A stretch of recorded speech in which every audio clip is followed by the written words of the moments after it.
Hello, this is a Jay Leshark and Friends and Russell and Russell podcast. And on today's show, we're talking to one of the OGs of DJs in Phuket, Gary Holden. From Mr. Jelly Belly Kids Entertainer in the UK, working on one of the biggest breakfast shows, to coming to Phuket and working as a DJ, a radio presenter, and appearing on the first season of Asia's Biggest Loser, Gary has been through some amazing times and some tough times. But he's now moving forward and he's starting to deal with his demons and his mental health issues. Gary is super open in this chat, looking back at his journey to Phuket, and he touches on some very sensitive topics. But thanks to Gary for opening up as much as he does. If you're suffering from any issues or just feel like you're always in a fog, reach out to someone and talk. Check out the description for this podcast, and I've put some contacts for anyone who needs them. Enjoy the show.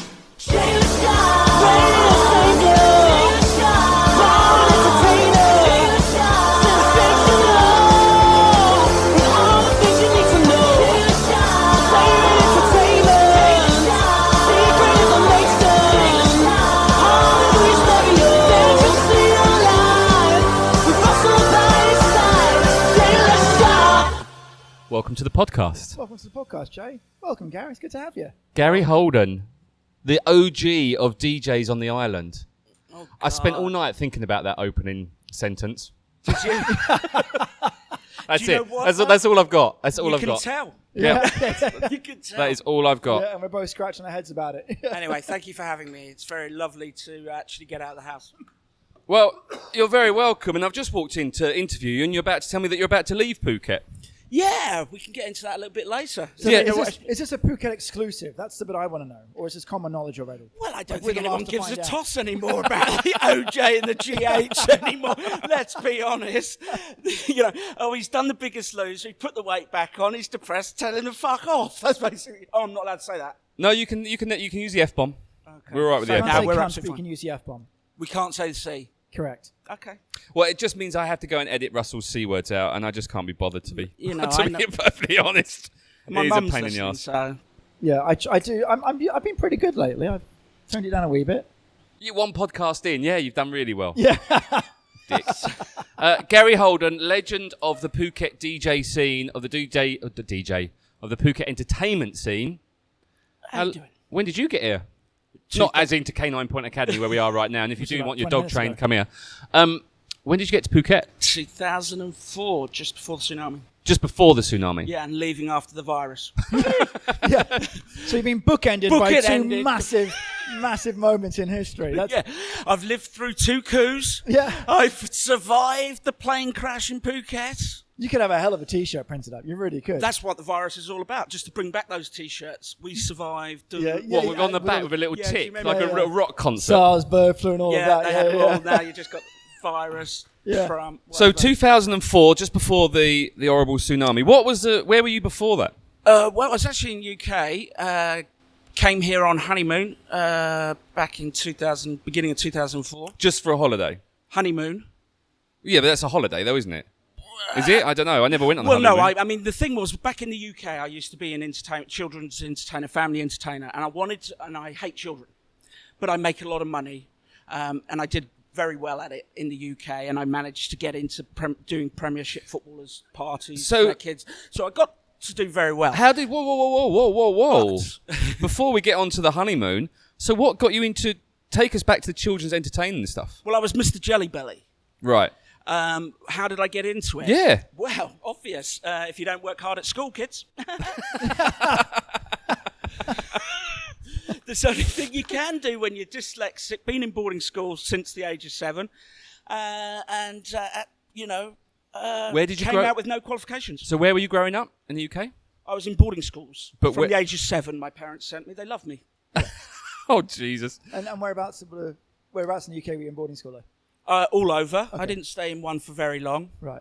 I was expelled from most of them. Gotcha. For what? and Just for not understanding Latin. Right. Which I mean, is- I'm going back to school where they taught me Latin. I can tell you, I'm 52 in June, which is now. Yeah. So in a couple of weeks' time, I'm 52. I can honestly tell you, I've never used an equation. I've never used Latin. Ever. See, I So tend I'm to at the find- school at 7. I don't know, have you ever used Latin? Fuck off. Exactly. That's a no, I think. My worst thing was double Latin. Well, what's the difference between Latin and double Latin? 90 minutes or 45.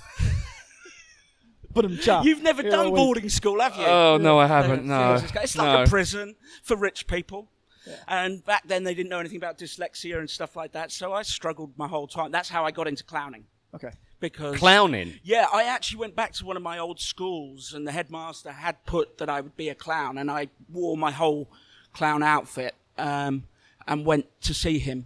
Just out of interest, but without getting too serious, so you're 52 this next June, week? yeah, next week. So when you were at school, Yeah. and did you know you were dyslexic? I knew I was different. I Okay. didn't understand anything. I was beaten. I was hit quite a lot in class. So before you went to boarding school back then, your parents used to pay a lot of money for you to Sure. go to school. But they also got the option if they were allowed to hit you or not. Yeah. And your parents would have to sign Yeah. something. So my parents said, whack him.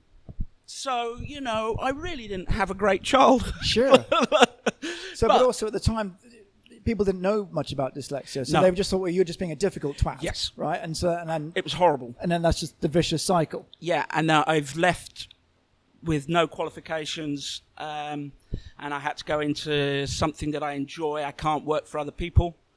As people that I've worked for here can tell over the years. Hello, Mr. Byron. Oh, you picked a difficult one. Yeah, I have. Oh, Yeah. bless him. I'm not Just sure. I'm not sure that's got anything to do with your dyslexia, to be perfectly Yeah, yeah, honest. No. I'm just an arse. So no, it's.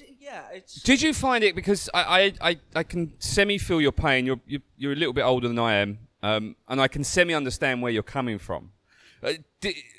So did you, when you said you felt you were different, so did you then change how you were? Did you play on that a little bit? Good question. As in utilise the personality of it. Well, So not just being you, over, being- because if you are different and you don't understand. So, for example, when I was at school and I didn't understand something, I would play on the comedy or play on the class Yes. clown, Yes. because then that comes. Then you become liked, and it's like, okay, Jay's a cool guy or Gary's a cool guy, because they're mucking around, and it hides the fact that you're Struggling. Yeah. struggling. Yeah. I was going to say stupid, but that's the wrong word to use No, completely. because but- back then they would have thought you were stupid. Yeah. Now I actually think it's I really wish I could have learnt now, or how the kids are learning now, because I really don't read and write very much. So that was the other thing. When I was doing DJing or whatever. I do everything by sound. I do everything by, I know where that song is, but I don't know what it is. Yeah, and yeah, I yeah. just know it works. Yeah. So I can feel things and understand things in my head, and it works. Yeah. But to everyone else, it's nuts. So you'll probably find once you've got a process, with regardless of what it relates to, you're probably quite intuitive with working that process out and Yeah. being able to recall it without much Yeah. of a second glance. Which is in itself is a good skill. Whereas most people would sort of struggle to go through the same processes themselves. Oh, do I go from here to here to here? Yeah. Whereas with you, it's like that's just your default position. Yeah. And so Yeah. It's a Good strange. way of looking at it. Good way, yeah. Yeah, it's difficult to explain dyslexia, because people just say, "Oh, you just can't spell," because that's what I get a lot. I mean, my problem. I mean, Well, to be trying fair, I you can't can't. spell. No, I can't spell. There, where, and what, and why, where they are. Oh my God, B's and D's and everything is.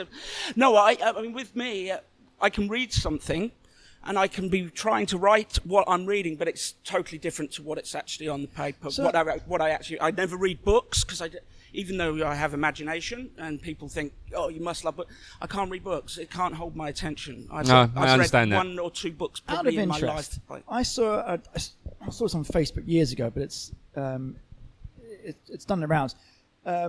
If you look at a block of text in the English language, and that's a good question. I don't know if it works for other languages, but certainly in English, if you read any passage of text, we only need the first and the last letter to be in the right place. It doesn't matter where the other letters are. Yeah, no, And you can look at that and you can read it. and you can read it. Have you seen these? Yeah, because your Right. brain works it out. Yeah, so as dyslexic, can you still read that? I can. Yes. I find it easier to read that Yes. than I Which do. was my next question. Yeah, Is there because your brain can jump up when you've got the. See, I'm going through at the moment with Ashton, my 5-year-old. We're going through phonetics, so we got online school, and I find I struggle to understand a 5-year-old's phonetics and the spelling. Even I get it wrong, and it's so embarrassing that I'm homeschooling my 5-year-old and I'm spelling stuff wrong, and it's just difficult. I've got a couple of apps on my phone where it's like I'm doing a spelling thing just to help me. Just practice. Yeah. And it asks you a question, then you have to try to spell the word. But the problem is sometimes I read the question wrong. So the other day, I think I was reading something about a convertible couple. And the question was, what is a convertible couple? I couldn't think of it. I couldn't get it. And it wasn't until I kind of read it about 8-9 times, it was in, what is a convertible coupe? And I've seen couple and coupe. Yeah. You know, so that sometimes it's just your brain just doesn't get it. Doesn't get it. Anyway, that's dyslexia. We'll get on to... So we've got dyslexia. We'll do depression. We'll do depression later. Let's get the other D in next. Or is it an F? So we've got depression and drugs to cover. I've got you covered Spin on that all wheel. the Ds. I've got the triple D. I can do them all. So you name it. So going back to your school. So school was a bit of a shitty time. Let's move on to try to get some positiveness. Oh, no, some great stuff came out. You know what great came out of all this stuff? Came a career in entertaining, making people laugh. I was on Channel 4 Big Breakfast back in the... So 90s. Hold on. So talk us through. So after school, you decided, look, schooling ain't for me. I'm not going to go to university. I'm going to go and entertain. So what was your first kind of, apart from... Oh, no, my first job was McDonald's. Okay. I worked in McDonald's. Doing just the... Flipping burgers, man. Absolutely, Flipping burgers. Why not? Because I lived in America. My last when I was 18, I left America. I got sent out. I got kicked out of America at 18. Sorry, what took you there? My family and my parents thought that I should go to Bell Buckle, Tennessee, Webb School, a boarding school in Tennessee, which is great for a 14-year-old kid from England being dropped at a school in Tennessee called the Webb School, Bell Buckle, Tennessee. Wow. And in Bell Buckle, Tennessee, back then they had about 275 population, but when the school was in, we had 596. Yeah. Jesus, It was so weird. It's so weird. My life is so weird. But yes, I was in amazing, America. though. So at 18, got kicked out of America. I school. can't go back to America. Kicked out of America for what? I'll be honest. I was hooked on drugs from about 14. So pretty much when you arrived. Whole my life, I've been struggling with drug, alcohol addiction as well. I gave up drinking in January because it was getting over the top. So sure. I bet you're pleased you called me in today, didn't you? Absolutely. But this is where it's good to talk to Listen, you guys. the interesting thing for you is our lives really kind of a semi-parallel-ish. Totally. Not because I lived in America for a year. But yeah, I can understand, and being in America as a kid, an English kid in America, was terrible. Lost. Was terrible. I was lost. I was I went as a 12, 13-year-old, so going through puberty as well. It's a terrible time. But I was put into high school, even though I should have been in junior high. So I was a freshman in high school, and I was a year younger than all the freshmen, and I was English. Yeah. So just tick all the boxes of bully. Let's bully some more. Yeah. It was a weird one, because I was called a red. At one point, they were all calling me Redcoat, and I had no idea what they were saying. I'm like, I'm not from Butlins. Yeah, that was my nickname. God, blimey. But Redcoat was. Did you get called Limey? I used to be called Limey all the time. No, I got called Red. I took it as a term of endearment. So, but I'm because you're a positive guy. Like Gary and I, as depressing fuckers. And to be fair, this was when I was in Texas, 10 years ago, as opposed to. Can I just say I do like Texas, and I've got a lot of good things. Do you have cowboy Texas. boots and a belt? Yeah. She did have cowboy boots, and she had a gun. Yeah. Oh. Just going back a sec. So you land in Tennessee. I landed on my to-do list. Well, to go back really far, sure. Basically to put another tick in the box, and that's what I've been dealing with over the last 2 years of counselling. There was abuse from boarding school all the way from my childhood, from being in boarding school. Certainly 7 to 11 was very serious abuse in the systems back then. Yeah. That comes with so many different problems in itself. Back in a time when everything was strange, the 70s, and Jesus, God, just saying it makes me shake. And that's where I think everything for me I can go back to, and I've been seeing when I've admitted to it, and I said, yes, this happened to me. Yes, it's happened. It's very difficult, and I was at an all boys school, so when I came out, it really was confusing. Everything was confusing the whole time. So that I've been dealing with that, and then boarding school, and then I guess being expelled all the time, and just being who I am. That's just how it spiraled, and my drug taking started at around 12 and a half, 13 What years. were you taking, if I may ask? I started pot, and then within a year I was Everything injecting meth, Right. Wow. by 15. Obviously, you've got no family support network. So you're Well, no, we've had to sort all that. It's no one's fault at the end of the day. I don't blame people because it is what it is, and it's how I have coped through life. But as I've got older, in that moment, do you? I remember about 16, and my parents were worrying about me, obviously then, and they were saying, and I moved to California, and I was going to high school, but I never went because once you've been to boarding school, the fact that you don't actually, they used to drop me off and I used to go out the other way. Yeah. My parents used to drop me off in the morning. I'd go, hey, there's no one here to keep me. So I never really went. I didn't, when we did get help, or my parents went to help, the way they dealt with it back then was I had to feel as low as, I had to feel so low. So my parents kicked me out. I lived on the side of a river with an ex-Vietnam veteran, having great trips. LSD, we were really going for. I'm so happy I can talk on this because I'm gone soon, so I'm not looking for any jobs anymore. Listen, it doesn't matter. I'm trying to help people with opening up about. I mean, this is what got me through my issues was just opening up about everything. You got it. So, and I look, everyone takes drugs. Not everyone, but a lot of people take drugs. A lot of people have done some silly things in life. So just don't open up, man. It's got nothing to, I think from my point of view, when I opened up, it made me feel a lot better. It made people then understand me a little bit more. So I think that the people that care want to hear it, and then they can understand, because the thing is, communication is really important.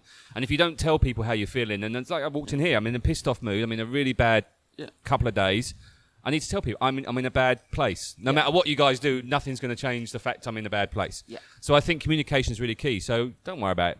No, I mean I've been talking openly now about this because I was in a place where people, I could not help, but because it's really hard to help yourself. Yeah. But at the same time, I did realise that being able to be honest, once you've said it. Once those words have been said, then you can start a healing process. Yeah. It's not a blame. I've never blamed anybody. I've never said, it's my parents' fault for sending me to boarding school. I did. But as I've got older, no. It is what it is. They did what they thought was right. And that's the key point. So really, it's no one's fault where we are. I'm in a lot better place than what I was. Sure. And it's Phuket brought the bad side out of me at the beginning. I think it does with a lot of people. It's a strange. Phuket's a bit of a strange bubble for Let's be honest. Yeah. Phuket was a crazy time. Wow. It kind of is, but yeah. Wow. It's crazy. And how I have managed to keep my wife Jackie, I am phenomenal. I mean, bless her heart. I love her so much. She's the bomb. And when I moved here, I remember someone saying, whatever you do, always make Jackie feel safe and wanted, because you're living on an island that's male orientated. Now, I think that's changing now, and I'm hoping after the virus that the island will grow in a good direction again, and it's ready for someone else to rejuvenate and have fun like we had fun. I'm on the other side of 50 now. You get better with music as you get older, and I've gone from all-night parties and weddings to sunset chill-outs, and 7 years at the Pavilions at 360. So I think things get better Sure. as time goes on, and that's how you can then talk about things and, But make also sure. the benefit of talking it through, the first thing is for you as an individual to get it off your chest and to say it. And then once you've said it, well, that wasn't so bad, I'm still alive, you can say it again. And all of a sudden saying these things, it becomes more accepted, you're stronger with it, it's just something that happened, it's a situation, I can deal with it. Yeah. Which puts you in a unique position to genuinely be able to help people that are struggling with that first step. Yep. So, I mean, from a slightly different angle, I had an ex-girlfriend back in the UK that had issues with drugs and alcohol, drugs in particular. And I, as much as we loved each other and I really wanted to help her, and we would speak to counselors, I was speaking to not online, just calling up sort of like, not the Samaritans, but just whatever the people were. Yep. And most of them were run by ex-addicts. They've got to be. And they would all say the same thing, look, I applaud what you're trying to do and trying to help, but you're not, you don't know what she's going through. That's right. You've never experienced it, so you can't relate.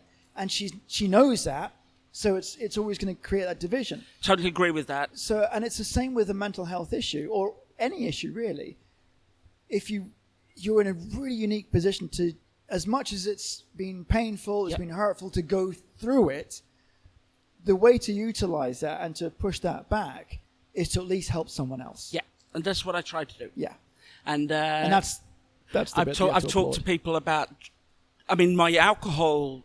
As many people know, here I was a big binge drinker, and when depression was coming in, I had to drink to be sociable. And then you're drinking, and I do 25 bottles of Heineken. Yeah. I walk into restaurants still now, and I've been in there once, and they know what beer to put on the table for me. They see me coming, they're going, "Chicking, we got the," it's ridiculous. And I was using that, and then I realized nothing good is coming in my life while I'm pissed or drunk. While I'm like this, everything bad has come from me drinking. Nothing positive has ever come from me drinking. But to make that I've connection, fallen out with people because I'm drunk. You jumped in the marina at Royal Phuket. That was to raise some money for the dogs. Yeah. Were you drunk at the time? Yeah. but also Yes, if you I look at- remember that so well. Sorry, I was just trying to bring back. Do you remember it? Well, I don't. I think it was the first time that I'd seen you perform. I don't remember you jumping in, but I remember because it was at Peter Weber's. It was at was all those years at Les Diables. Don't say it right, because you know what you're like It with was both shows. Lausanne. No, and it shit. was Lausanne, wasn't it? No, it wasn't. It was Les Diables. No, it was Les Losange. Diables. It was Losange called Losange. first. Because he called it Les Diables when he moved to Boat That's right. Lagoon to Yeah. try to be. Like, I'm And now bless the him, angel. He's back. He left Yeah, well, that's an now, and interesting he's a good- story. and he's a It'd good be guy. interesting to find out more Again. about that one. Anyway, can I just? I don't want to just come away from the. Oh no, we need to. the- God, bloody people But are no- hanging themselves listening No, to no, no, this. not at all, not at all. No, they won't be. They've listened to me for the last 36 episodes. For Christ's sake, whinge and moan. I just want to get into the. You mentioned you was on the Big Brother, so just tell us. Big Breakfast. Big Breakfast. Morning TV. How did you go in from the horrible experience from school when 18 and leaving America to then going into entertainment? Okay, so I did lots of crappy jobs, as I said, McDonald's, stuff like that. I got fired from most of them. I worked for Burger King, but it used to be called Wimpy. Now, do you remember the Wimpy? I remember Wimpy was burgers Right. on a plate. Yeah, so Wimpy, Burger King bought out Wimpy, I believe, back in the day, right? So I started doing, kids have parties in the thing. So I used to be the beef eater. I used to dress up as the beef eater, and I used to go and do... In Wimpy? Yeah, it's a big beef eater. It's Burger King. Wimpy Burger King. Right. I Burger don't King ever bought remember. Wimpy out. Yeah, okay, I'm with you. Right. So they had a mascot, and you used to wear that, and you could get an extra burger and a drink for Were doing you, it. forgive me this question, were you large at this point as well? Large Getting is the there. wrong word to say, is it? I guess. Getting there. But were I you... was on my way. I was enjoying myself very Well much. on my way. I was on my way there with lovely. Oh, dear, those were the days. So one day I was wearing the outfit and I got really bored, so I went and queued. This is in Oxford. I went down the road and queued at lunchtime at McDonald's in Burger full King's. regalia. Yeah, in their full thing, and I got sacked. I thought it was absolutely Hilarious. brilliant. Do you know, you do that now, and that's guerrilla marketing. You'd get a bonus. I would. I got kicked out. Good point. Really Yeah, good I'd point, get a yeah. bonus. You for really something. would. Yeah, You'd be yeah. like that. That's brilliant. Well done. So yeah, they didn't see it. So that's how. So then I realised that obviously entertaining is. I ran pubs for a couple of years, which was really not It's always a helping good me. idea for an alcoholic, Yeah. isn't it? Yeah. So I had my first pub at 21 in Milton Keynes, and then The city of roundabouts. Oh, it's Swindon. bloody what a place! I used to run this pub, and if I didn't have a black eye on a Saturday Hold on, morning, I'm I had about two to. on a Sunday. I'm about to argue with the ginger one. Swindon, no, Milton Keynes. Sure, it's Swindon. Oh no, Swindon's got the magic roundabout with the 5. Oh, that's got the man. Which way? Yeah. Yeah, that's got the which It's way a you're going roundabout around it. with 5 roundabouts around Yeah, it. no, we've got one in Benfleet where I was born, in Essex. Here's a quick question for you. Yeah. How come roundabouts work everywhere in the world apart from Thailand? No, they do when there's a pandemic on and they leave the roundabout open. It works really well. It's As soon as the amazing. frigging things stop, then they start putting the barriers back. Ugh. It is I amazing can that tell you it's why it doesn't taken a virus to open the barriers at Heron's Monument. But they're back now. Yeah. Oh yeah, we're back to some chaos on the roads. It's lovely. You know, I actually quite enjoyed the break. No, I was saying to Russell, I said exactly the same thing. because I I love actually been living my life without having to make an excuse not to go out. Yeah, I've exactly. absolutely bloody loved it. That's exactly Bring it it. on. If we're all safe, I could just sit here. I don't have to have a talk about where I'm going for dinner Yeah. because I'm not going anywhere. Yeah. It's perfect. It's exactly What are how we doing I today? feel as What well. are you doing Netflix. today? How can I make up an excuse? I don't need to. Quiet on the roads, no one hassle, no one just in get my on. Oh, I pants. miss it. I miss it. I do. I'm still doing it. I'm self-isolated still because it's just so good. And some people are going to come out of this with their lifestyles a little bit different because I've Yeah. never worked 9 to 5. I've always, all these things. And actually, my lifestyle, I've always wanted to do less work, more money. So that's why I went into children's entertainment because you get that right. So you how go did to the you next one. how did you get from Burger King, getting sacked at Burger King stroke Wimpy, into the After running the pubs. Yeah. After the pubs, you then went into children's Yeah, entertainment. I was doing furniture removals for MFI. Do you remember them? Yeah, yeah. Yeah, I used Made to deliver. tickets. I used to deliver in Peterborough. I used to go and collect. Yeah, that was self-employed. And then after that, I decided I was with my ex-wife at the time, the dress rehearsal, as I Yeah. call it. And yeah, I just thought they were back then. They were earning £25 an hour or something, and I was thinking, Do that. got to be that, Mr. Jelly Belly. And I came up with this concept and this world, and it was just brilliant for me because I was creating one-armed fishermen that used to say, I caught a fish, it was this big. A one-armed fisherman. Yeah, no, I get it. It just doesn't work on the podcast, mate. Yeah. I wasn't trying to. I was Yeah, no, trying to yeah. impress No, you. I was trying to but impress you did leave a dramatic pause for us to giggle. I I'm just did. saying for the listeners, Gary has got, and he still has, for the last 5 minutes, had one arm out, which is. Sort of like. But when you say, so you created this whole, but what was your? I'm just trying to think. So what was your plan to go and do? So I'm I gonna want be- to do kids I'm parties. gonna do kids parties. I want to be the best at it. And was the, So I didn't was the wear- motivation initially financial or a case Yeah. of I know I can do this. This is my I think this it is was my both wheelhouse. because there was I wanted to do less that work. entertaining drive. Yeah, I wanted to do less Cool. work, create something, and you were getting good money for doing something. And as I say, I didn't like children, but by God, I loved them while I was there, and they got all the attention Mr. Jelly Belly could give them. So you were doing. So you're basically pitching yourself out as Mr. Jelly Baby will come and do your kids party for 1 or 2 hours. Yeah. And we'll entertain you, play Started games. off with a normal kids party, and then I got into. We did a music CD. We did dance. It was like a show. it was like before the Wiggles. So it was that sort of thing. Mr. Jelly Belly. We had a Christmas song. Didn't go anywhere, but we had one. Did it for charity. I had a CD out with the Jelly Belly song, and I had a dance routine to it. I still have families now, people from Peterborough, who send me photographs of them as they're older now, of when way. I did their kids' parties. Wow. Which is lovely. It really is. And, Jelly Belly was brilliant. It was so much fun to do. And to bring joy. Lasting joy. Yeah, and that just got better and better. I got onto the radio, then it went into TV. And this is it. So tell us, because getting onto radio and TV is massive. So you was in Peterborough doing your.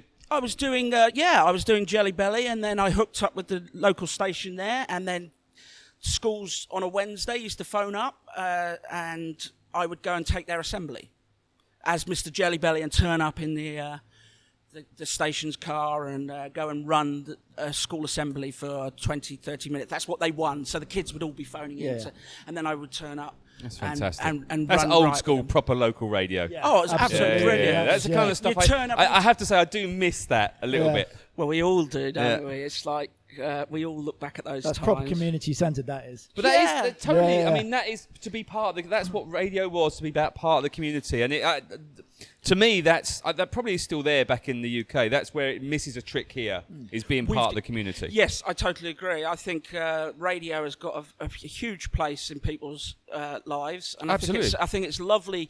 I mean, I go back to listening to Chris Evans, go back further, but Chris Evans in the UK and Chris Moyles were two of my favourite breakfasts. See, I remember Caesar the Boogeyman on Essex FM. Essex FM. I mean, that what first got me really loving radio was listening to that guy who was just this character. But you're right, there was so much local stuff going on, and it's a shame now that. And it's not knocking the radio stations here because they are here for a reason, and that is primarily money. Is money, and it's a marketing tool, and it's adding to the value of what they're doing for them, which is great. You don't do much. I'm not saying they don't go out into the community, they do, but you don't see them going to the locals doing those kind of things. Used to do fates, we used to go and do, and that's the good thing about radio, and I've always loved it. You think how many people are probably lonely, but that voice, that buzz you get listening to that person in the morning, it's still there. It's lovely. That's why podcasts are still so, they're so popular and gaining more and more traction because people still love that audio.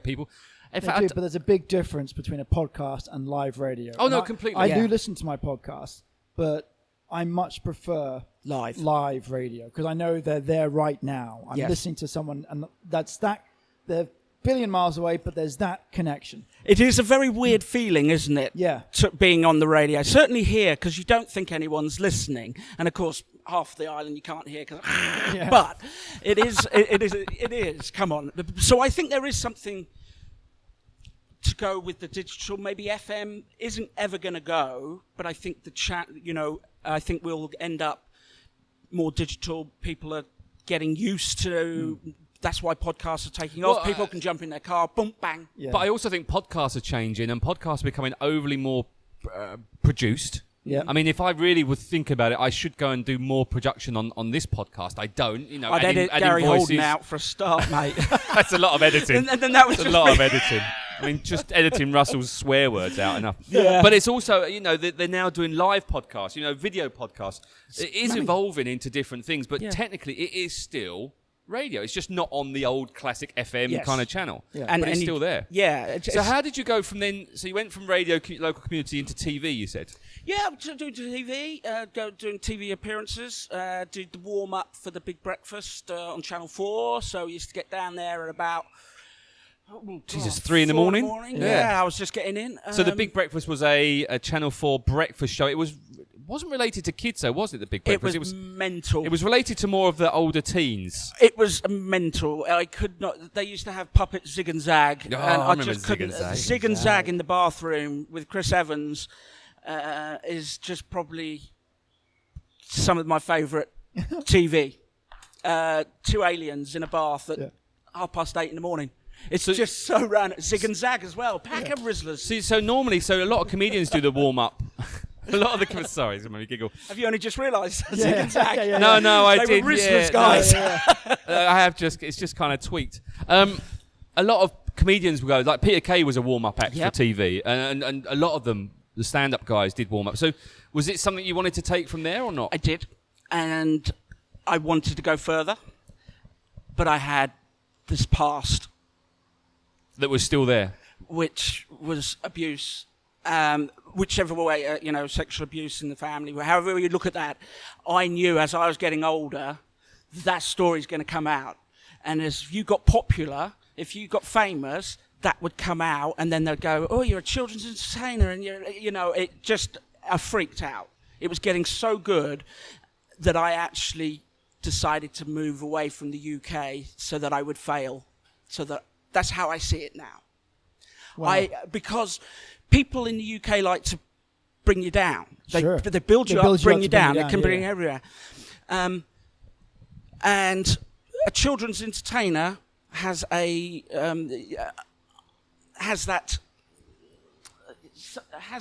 bit of old, dirty old clown, dirty old man sort of thing. I see where you come So from. where if you suddenly got popular and you got famous and someone came out of the past and said something and you're an entertainer and it's when you were a kid, but it still comes back to haunt you.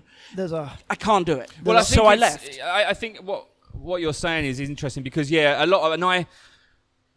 if we could take the Jimmy Savile example, now Jimmy Savile obviously got done for kiddly fiddling. Well, he got away with it. He got away with it for a long time, but but also back in the day, it was very different, and it's very teeny boppers.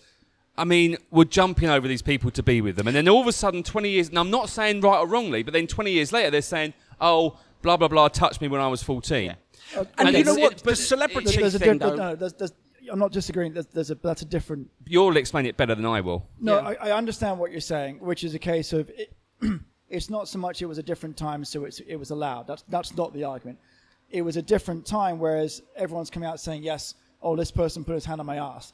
Now, whether the guy did it or not, and whether there was any intent, that's the bit that you can't prove. And however, your situation, if I'm understanding correctly, was you're building up your own profile. Yeah. You're going up and up and up. Yeah. But in the back of your mind is, I've got history here in terms of abuse, child abuse. Yeah. I'm now working with kids. Yeah. And this is, what year is this? Ballpark. When I was working with the 90s? Jelly Belly was, yes. Okay. So trying to put, how would that have been portrayed if it suddenly comes out, Jelly Belly was abused or whatever. It can be distraught in any way, It can, and I would argue the point that if it came out now, it would be totally different, it would have been supported. Absolutely. And actually, you could have probably helped a lot of more people. Yes, yeah, I could have helped more people. But people don't work like that in the UK, or around the world. I find when that's not how it was going to work. So back then, no, no. I understand your thought process. And then I just thought, how destroying would it be if I got all the way onto my own TV show, which is where we were going, and we were, it came out, and I got scared, and so I decided, I'd rather than, I guess the way I was back then was, it's better to hide it. Okay. But if it did come out, you would be like, and it would be. Now I've spoken about it. I wish I could have spoken about it back then. Sure, yeah. Because it would have saved so many people in our, to open up about what happened at school, the teachers, the priests, everything that went on at Wellingborough and different schools that we were at. And I met a guy in Hong Kong recently, and he was at our school, and he fell prey to one of the teachers as well at that school. Sorry. Take your time. And he's messed up as well. Bless him. But he's talking about it now as well. So that's the main thing, that you can talk about it. I try and apologise to anyone that I might have hurt in the past.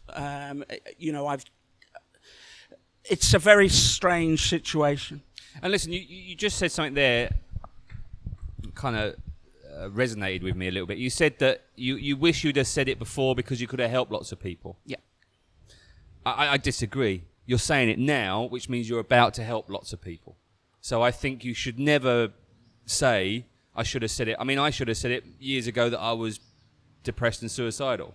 Yeah. But I said it within a certain time period. I don't regret that time that I didn't say it. Yeah. Because you're just dealing with it. And I think that from your point of view, you should feel very proud of yourself that you're able to stand up now on a forum like this in front of two listeners, one alpha male, two listeners, one alpha male, one not so alpha male, and you're very open with it. And I think that you will. I mean, if we take anything from this podcast, just be able to open up a little bit. But, Totally people agree. out there, and talk about it. It doesn't matter what you've got, even if it's. I don't know what it is, and I'm in a shit mood at the moment. I don't really know. My words aren't coming out right. all right. But I think what you should be is proud that you're able to sit here in front of us and say what happened. I do feel that, and appreciate you saying it. It is something that I'm going to take forward. I've been trying to do podcasts, during the virus, the Black Cloud came to see me, and that's why I started doing, like you're doing with your podcasts and that. It's keeping you going, giving you a purpose. Gives you a purpose, gives you a goal to hit. And, my mum listens. That's all I need. To us? No, not to you guys. And she certainly won't be continuing on to 37 and 38 after this. And actually, let's be honest, Thanks, I'm Gary's leaving mum. the island and my mum's turning around going, I don't think you'll be coming here either now. But no, I'm going to actually I'm actually going to do a vlogging of being in this country for so long. And I'm actually going back to a country that has been divided by Brexit. Yeah. I left that country. I've been back less than 3 weeks, and I'm going back to a country that I just don't know. You're going to a foreign country, mate. Yeah. This is my home. This has been my home for so long. It's just so low. And I feel, and you know why it's my home? Because I chose it. So, I chose to live here. Why? You make that effort. Yeah. So let's get on to that. So we're dialing back. We're sort of early mid 90s. Yeah. You're in that moment of thinking, I can't do this. Yeah. Do you pull the plug completely? Do you scale it back? What happened? What was the next step? Well, I moved here after getting married to Jackie. So Jackie was your second wife? Yeah, Jackie's my second and final. So how did you guys? Does she listen? How did you guys meet? Met in a hotel in Wales, As you did. not far from where I'm moving back to all these years later. Brilliant. We're going to That's see gone it. full circle. Yeah, no, I was a 40 Towers weekend doing the actors come in and took a hotel over in Wales for 48 hours. Oh, really? Yeah, and you Yeah. paid to turn up and get abused. It was absolutely brilliant. Not abused as like So I you was in the and- past, but I was abused. I mean, at 3 o'clock in the morning, You pay a more fake for- basil running down the Pay more corridor. for that. Everyone out, everyone out, everyone out. That's some weird shit going on if you're going to parties like that. You were there as a just to My experience. parents owned it. My parents owned it. Your parents Right. owned a hotel, Yeah, my parents are hoteliers, yeah. and they put on this 40 Towers week, whatever. And That's I went there, and fantastic. Jackie is That's a turning. great idea. That's Wow, brilliant. that's Yeah. a brilliant idea. Yeah, Okay. it's really good. And so It's the really actors good fun. come in and just basically take over the. Just like yes, you have Basil, you have Sybil, you have Manuel, the waiter. You go and have dinner, and your plates could fly at you. They could do anything. Excellent. That's just just so much fun. fantastic. You, Okay. you check it. I mean, he he kicked everyone out at 3 a.m. Put us in the car park for a fire alarm that wasn't going. Yeah. Everyone out! That's And just you've paid to brilliant. get kicked out, and we're all just standing in this corridor and outside, just going, yeah. And he's just walking around as Basil, and you're just going, oh, is it a bad trip or is this really happening? Yeah. It's happening. It's happening, happening. guys. It's not a flashback. So Jackie was there as a guest as well. Yeah. Okay, and So you guys hooked up. Yeah, we hooked up that night, but nothing happened. And from that day, that night. Excellent. And then we've been together over 20 odd years now. And so, what made you decide to come to Phuket for your honeymoon? Because this is where I didn't want to be around kids. And we were going to, and I wanted an adult-only resort. I was done, didn't want families or anything. Yeah. And we were going to Bermuda or somewhere like that, Jamaica first. And then we didn't get there because the flight was cancelled or something. So we went and found Thailand. And so we decided to come to Phuket, and within 2 weeks... Jamaica come to Thailand. Yeah. Hey, I like it. Yeah. If you could have just seen, he's I know. going there. He's going, there's something there. There's something there. Oh, Jesus, You that see clock's the got to gap go. between it. I was like, I heard Jamaica, like my I heard left hand. Barbados. Here we go. There's something. No, okay. So where did you first stay? So, How big was the fish again? Okay, just checking. I used to have an invisible dog as well, called Where Are You? Because I haven't seen him for such a long time. That's good. I used to have a pantomime cow called Cow Pat. Oh, yes, I did. Oh, Is that a dear. flash? Am I in the room? Yeah. Have you got a tumbleweed for the podcast? Oh, don't worry. Yeah, I yeah. am going to edit this one and produce it to its maximum. I'm making him work. Yeah, and why absolutely. not? Well, And why not? he's got nothing else to do. He's going to have to go and listen to us. So you're going for a 2-week honeymoon? When we came here on honeymoon, I actually stayed at the old Sheraton. And I went, oh my God, this is Disney World. What the hell is this? Where the fuck is that? Oh, Laguna. Yeah, Yeah, Laguna. okay, yeah. And it was awful. What is it now? It's Anxiety. Anxiety. It wasn't a tropical island that I was thinking like the Maldives. They told me there was a boat check-in.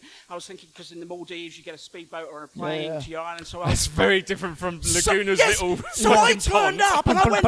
I turned up and I said, but. thinking we're going off to an island, right? I thought that okay, and then No, the we just go to boat the fucking turned up beach. and I said, "What's that?" And they said, "It's your boat." And I said, "Where's Mickey and Darren? What is this place? You guys are on. This You is could either take so this boat not for the Thailand." 5 minutes, or you could walk across the bridge, which takes 30 seconds to get to reception. Yeah. Either Yeah. way, And whichever one you it's want. just so crap. Sorry, it was just so awful. And actually, So I you fell in love with the place. fell in love with the outside. Yeah, yeah. Because what actually happened, because I didn't like Laguna at the time. Actually, I don't give a tip. I'm not staying here. I really dislike Laguna, and I hate all the buildings that they're doing, and everything else. Cut that one out. I'm not cutting that out. No. way. And If destroying Laguna, such a lovely place. Yeah. if Laguna do want to sponsor the Leshark and Friends and Russell podcast, then Gary you is can. We leaving. are. We do not have the same opinion as Gary. I do. So Oh, yeah, Russell thank does. you for being No, one. I'm Oh, with shit. him. Fuck Laguna's it. a mess now. It's a mess. If someone had bought a house right there with all their money, because to me Laguna was Essex people done well. Easy, Tiger. Right, it's 42 minutes into this podcast. Let's- We're let's done. Thank you start very the much, Gary winding up. Holden. Yeah. No, I'm kidding. So no, that's what happened. I didn't like the hotel, and we went out and hired a car and then a Jeep back then, because you could go down to You Rao in always 20 hire, minutes. honestly, Yeah. you always hire a Vitara Jeep when you go on holiday somewhere. They're the shittest Jeeps in the world. They're hairdresser's car. But when you're not, I did the same thing when I went to Greece and Iron awful. Alpha. Always get a Vitara Jeep. And we Yeah. look They're knobs. shit. They look. Absolute. And if you knobs. go around I the mean, corner too fast, they You're just roll tipping. over. They Yeah. tip. Yeah, I'm not. I'm not a good-looking I still guy. want I'm one. just I still sitting want there. one now. I see them in the road. I think, Yeah. I still really want one. I see them coming out of Patong and they're all sitting there and Yeah, going, oh, yeah, you yeah. sad buggers. But we all did it. Yeah, exactly. So that's what we did, and fell in love with it, and met a few people out here during that time, and got to figure out, just started talking, and then basically went back to the UK. In 6 months, we'd sold our house. Jackie and I had sold our house, paid all our bills off, and we left with £10,000. We were 36 years old. I'm now 52. I don't have £10,000. I'm going back to it. Don't worry, I'm 44 years old and I've never had £10,000, so don't worry about it. So that's how I got here. That's how we got here. So you've been here, how long, sorry? 15 years? 16. 16. So it's, okay. So £1,600 a year you spent. That's pretty good going. And Yeah. it's been amazing, the Yeah. ups and downs. And It's been an interesting ride from... It's been phenomenal. Do you I still mean, have that suit? The tiger suit?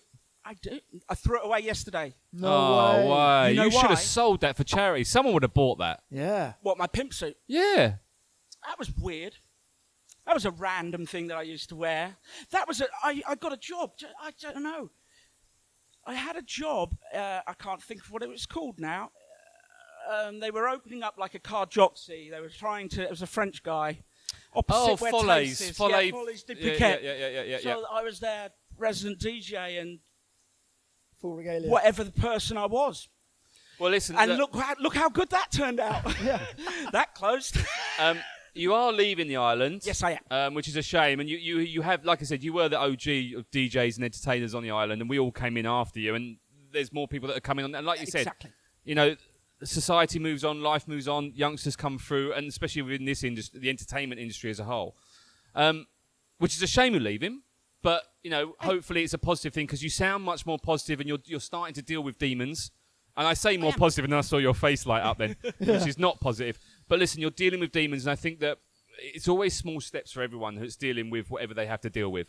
And it's taking those small steps, and it's keep going. And look, every day there might be a couple of steps we take back.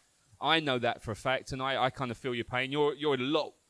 you're a lot worse than I am. I didn't mean it like that. But you've suffered. I could be so much worse. I mean, I do watch a lot of programs on TV just to make myself feel better.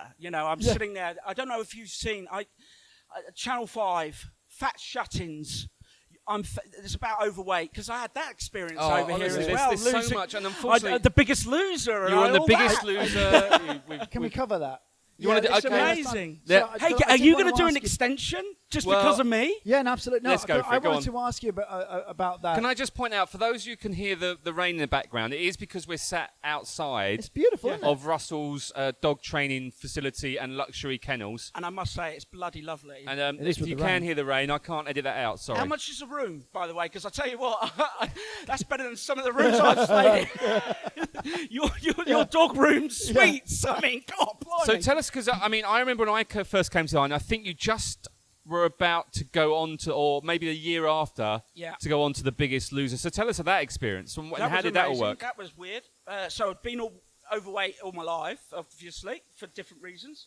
Just very quickly, you did The Biggest Loser and you did the triathlon. Yeah, what was the sequence? I did the Ironman 70.3 7 days later. Yeah, and what was the sequence? Was The Biggest Loser came first? Biggest Loser came first. And then you carried it on with the triathlon, yeah, right? and then when I... So I remember, that was amazing. I remember that. When the show... When I got kicked off the show... Whoa. No, hang on. No, don't... You off. Yeah, but you didn't just get kicked off. Yeah, I got voted off by the Filipinos. Yeah, but I know what racism's like. But you went... They ganged up on me. There was no way a white guy was ever going to win Biggest Loser Asia Season 1. No, not a hope in hell. It's probably pretty true. That's pretty true. But you weren't the first off. No, I wasn't the first off. There you go. They walked off. That was the second. By forfeit. But I wanted to prove everyone there wrong. So I came back, and thanks to Joe, the personal trainer back then, who was at RPM, who's now at U-Time, who is amazing. Yeah. I love the guy. He's absolutely wonderful. And when I was doing the show, I wanted to plug him. I've regretted, and Fitness First wouldn't allow me to say it.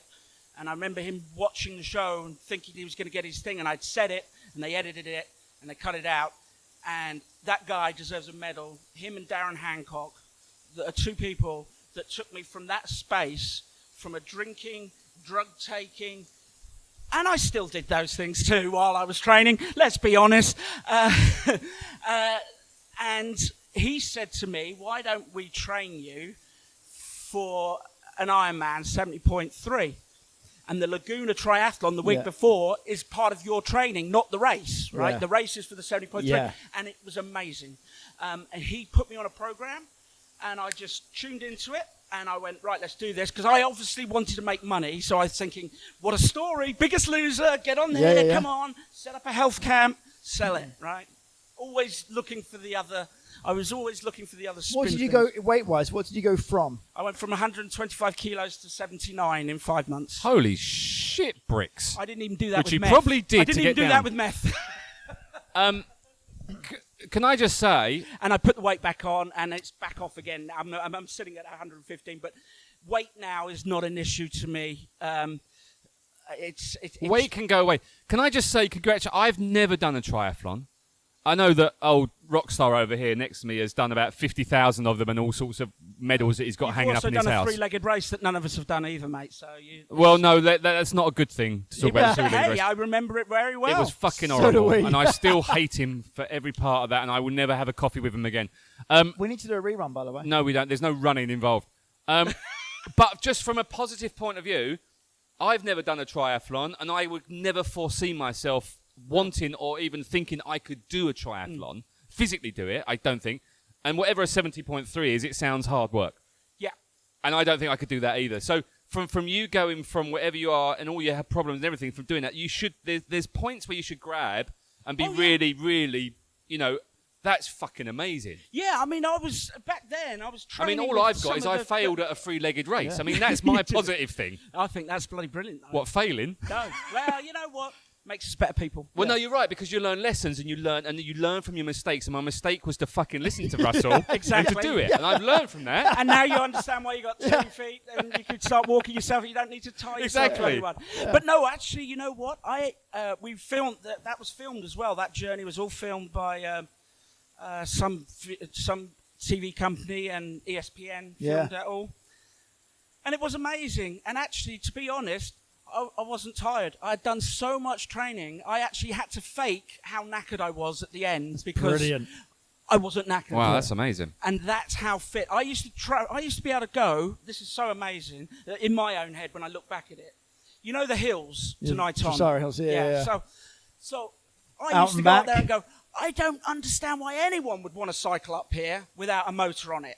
I totally agree with you. There's no reason to do it. Absolutely. In my training, when it was getting there, I was having to go to the airport and back 3 times. Yeah. So I used to start from here, go over to by the airport, turn around, come back, turn around, go back, turn around, come back. Yeah, Darren was an absolute arsehole for that. Yeah, and you know what? I only had to get off once on any of the hills, and I didn't have cleats. Can I only had guess where that trainers. was? Was that just as you come around the Dressara Hill? Yeah, it's that. You come around the corner, you think, oh, Threw up fuck at that me. one. That was the one I threw up. That one got me. The first time I did it. Yeah. And the other one that gets you is actually on the other side of Nighton. Coming it's back. very steep, and there's a bar now on the top. Yeah, so you're on the way back. Yeah. So I mean, it was amazing. It was truly amazing. Inspired a lot of people. They travelled me around Asia to do talks. Yeah. And try and help people. But again, go back to I hadn't dealt with my past. My weight was always going to come back. My drinking. See, I was just going to bring this up. It all comes back. Because you made a point a second ago that as you were going through all the training, you were then thinking, "Oh, I can make a." Yep. So It was all about money. your headspace was all about financial. It wasn't about fitness. Yeah, absolutely. Which is the wrong headspace. It was about getting on TV, trying to get famous, to do that thing so that I could get the money that I thought I wanted. Correct. Whereas and I don't actually need that money anymore. I just need friends and my wife.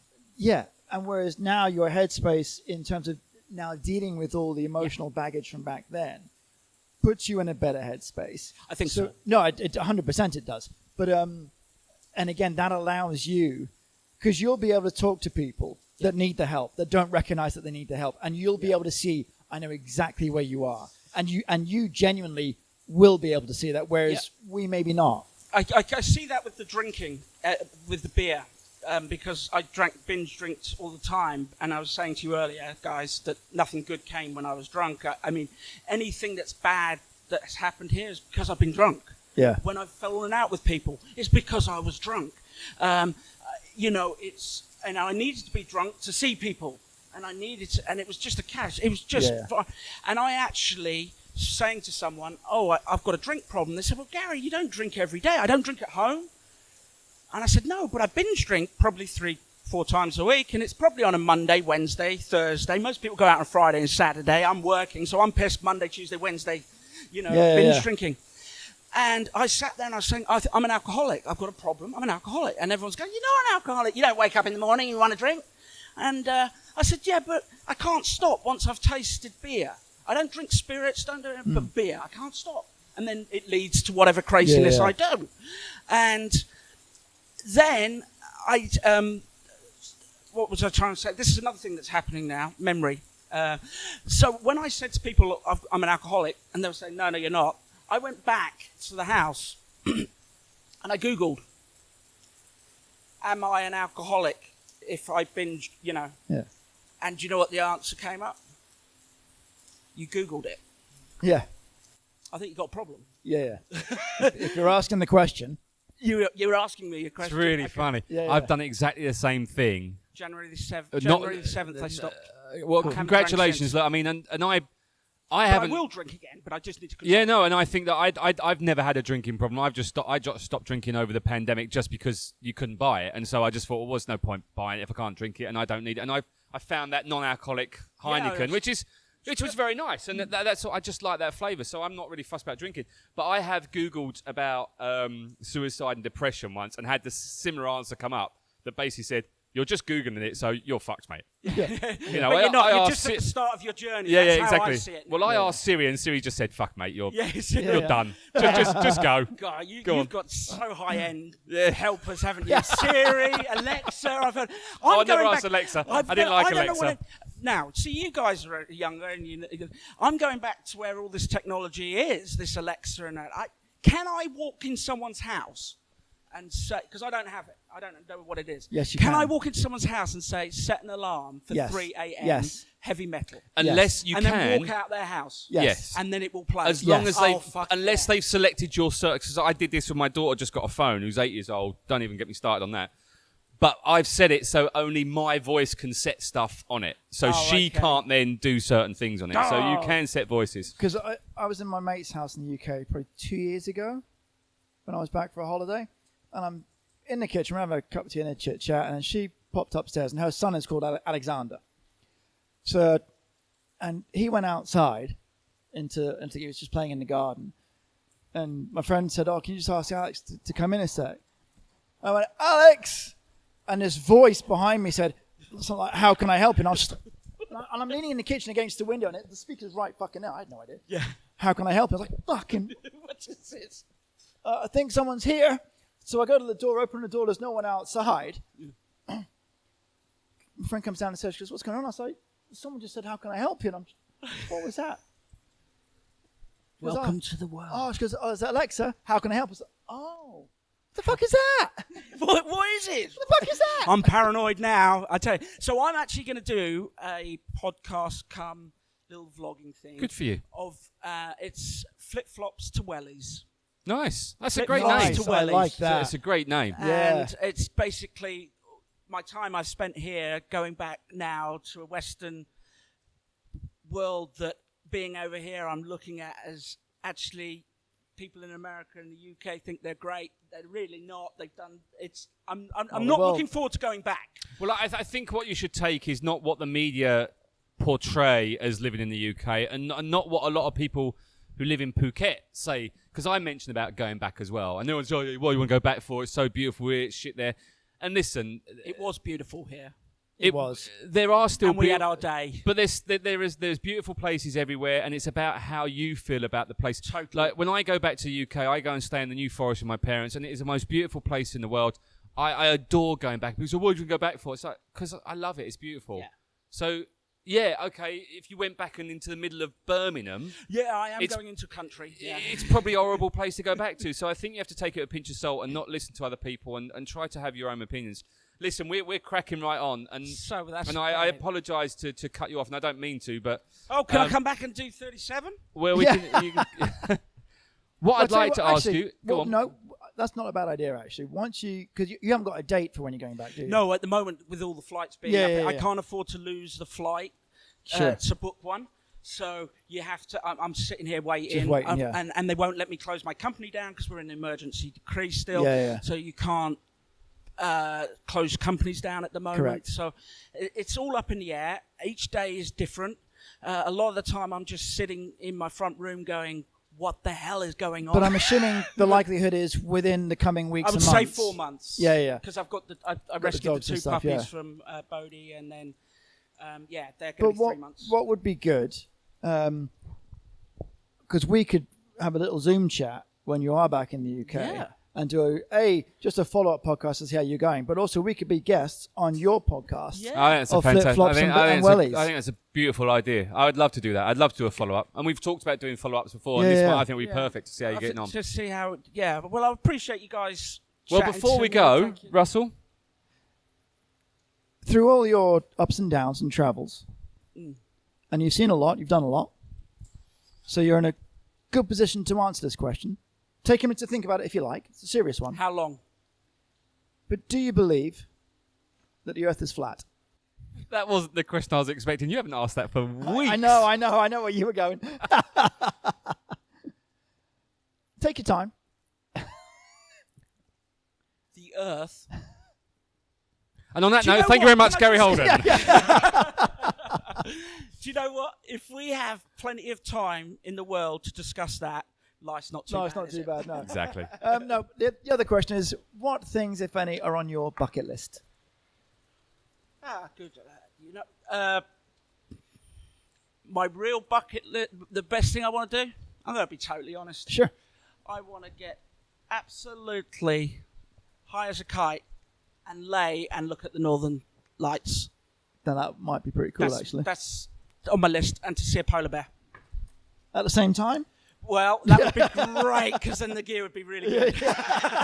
I can see polar bears. Especially if the polar bears sat next to you going, yeah, mate. But no, I think that's the Northern Lights has always been something, and I would like to go there. Sweet. And literally just lay down, be in the middle of nowhere, and just trip out and stare at that. Nice. That would be my goal. That's my goal. That's my goal. My goal. That's where But the song. thank you so much, lads. I really, No, and thank good you. luck. First of all, good luck with this Oh, fantastic don't establishment. praise him. Yeah, Someone praised him last week, said he was the best looking dog trainer on the island. The only, but that's what she said. He gets so much fucking praise, the gingerhead freak. Pisses me off. I get so much grief. Not that I'm jealous. Oh, he's been in lockdown then because he's grey. Yeah. I know, he's still ginger to me. No, you've got a great. This is.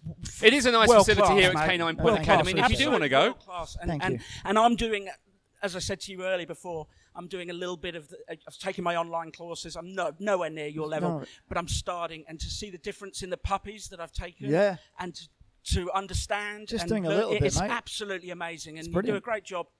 You opening this up in a time on the island that is really tough. Yeah. And if you Don't I know it?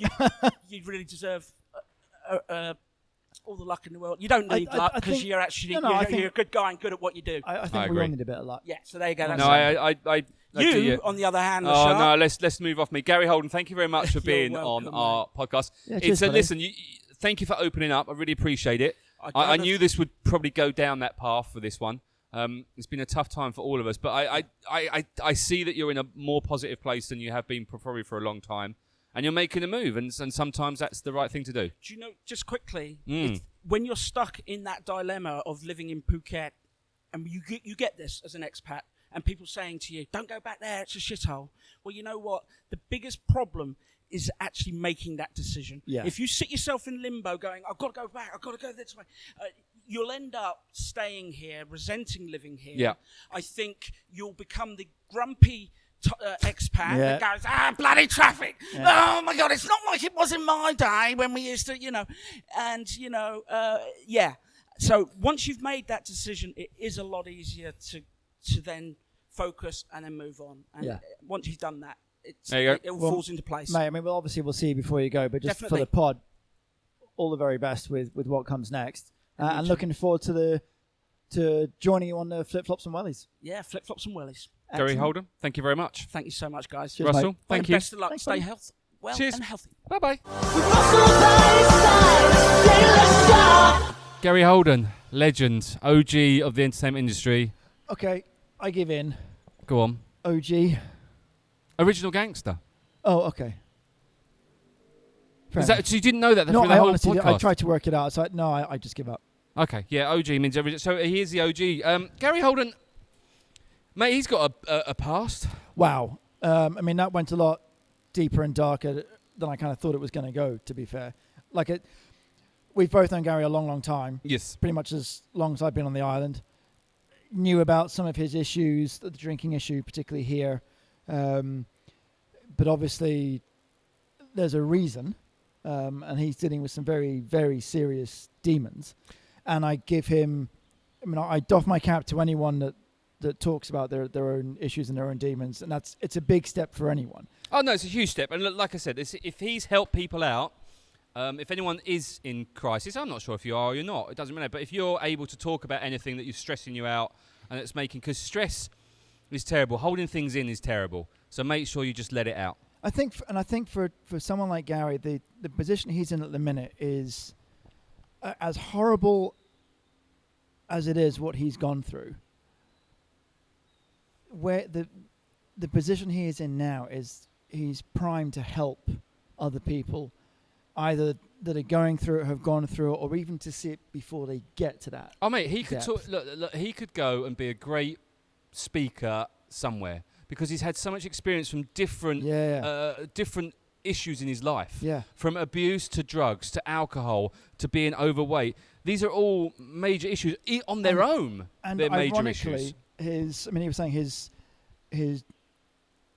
drive and his work within entertainment, because that's what he felt he could do and felt comfortable with. And it's a quirky thing. I'm not saying we should sit and laugh and crack jokes about all of this, but he's got that persona that he can hold a crowd.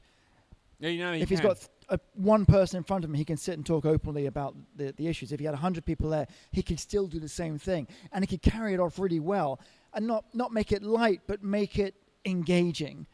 But in a way that I think people need to make these sort of things engaging to talk about them. No, I agree with you. And I think he can do that. And he can laugh at himself. And look, I mean, we might have made the off-the-cuff comments. But I think you have to be able to, if you can do that, and that does bring some positiveness to somebody, and they can enjoy the fact you are making. I'm not trying to say make light of it, but it is to make a difference and presenting it in a slightly different way, and being able to to not laugh at your issues, but to be able to handle them with a bit of humour. Sometimes people appreciate that, and it helps. And if that's how he deals with it, then that's great, because it is how I deal with a lot of things, is through humour. And people just think I've got a dark, horrible sense of humour, as you probably do. But it's probably because you do. But I think we all do too. You should have heard the first outro. But no, good guy, and I fully, And I'm really looking forward to. I like his idea for the Flip Flops to Wellies podcast. Absolutely. That's got some. Here's a good one for you. That's got some legs in it. Technically feet, but feet, legs, calves. Depends how big your wellies are. That's true too. I mean, if you've got waders on, it goes right up to your old ball bag. That's true. To be fair. On that note, the ball bag. On that cheery note. No, Gary Holden, God bless him. I hope he does well. Not that I'm a believer in God, but God bless him. Hope he does well. And good luck to him when he goes back to UK. Absolutely. If anyone wants to buy stuff from him, tap him up right now. Yeah, cheap shit. Thank you for listening to the Jelly Shark and Friends and Russell podcast. Like us on Facebook, follow us on Twitter, Instagram. Yeah, you can go on Instagram. There's nothing there, but go for it anyway. And check out our website, PhuketPodcast.com. Excellent. Thanks, Russell. Cheers, buddy. Catch you soon. Cheers, bye. Bye.